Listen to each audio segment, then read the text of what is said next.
اچھا مجھے ایک بات بتائیں، ایک ایتھیسٹ ہے، آنیسٹ ہے، ویسے میں مسلم ہوں، میری آڈینس کے لیے میں بتا دوں، ٹھیک ہے، اب وہ کنونس ہوا ہی نہیں، میں اسے دلائل دیتا رہا. ایک تو چیز نا کفر یہ ہوتا ہے کہ مانتے ہوئے بھی آپ انکار کریں، وہ تکبر، وہ اصل کفر ہے قرآن پاک کے مطابق. لیکن ایک بندہ کنونس ہی نہیں ہوا.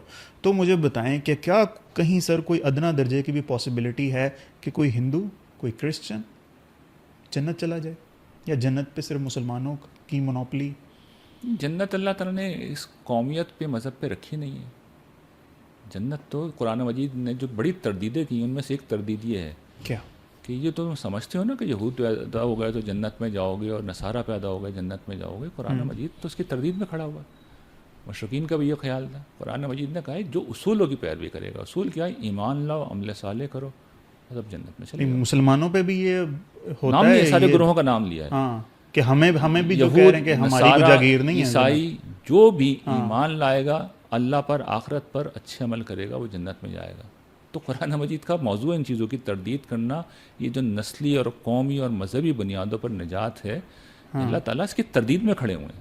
صحیح، کیونکہ وہ لوگ یعنی ان کو بھی جا سکتے ہیں وہ، اگر وہ ایمان، اگر وہ شرائط پوری کر رہے ہیں، یہ شرائط پوری کریں تو چلے جائیں گے. اس میں کیا عمل صالح کریں. تو ہم مسلمانوں کی غلط فہمی ہے، ٹھیک ہوگا. اور ایسی غلط فہمی ہم سے پہلے بھی ہوتی رہی ہیں. تو اللہ تعالیٰ کو پتا تھا. اچھا بڑے مزے کی بات یہ ہے، قرآن مجید کی ابتدائی صورتوں میں اللہ تعالیٰ نے یہود و نصارہ کی ساری گمراہیوں کو جمع کیا، کیونکہ انہیں پتا تھا کہ مسلمان ایکشن ریپلے کریں گے. صحیح. تو وہ کیا مسلمانوں. اور دیکھیے سورہ فاتحہ میں یہی کہا گیا، غیر المغضوبی علیہم ولا الضالین، ان گمراہوں کی اور مغضوب کے راستے پہ مت چلانا. صحیح ہے. اور الحمدللہ ہم وہیں چلنا ہے.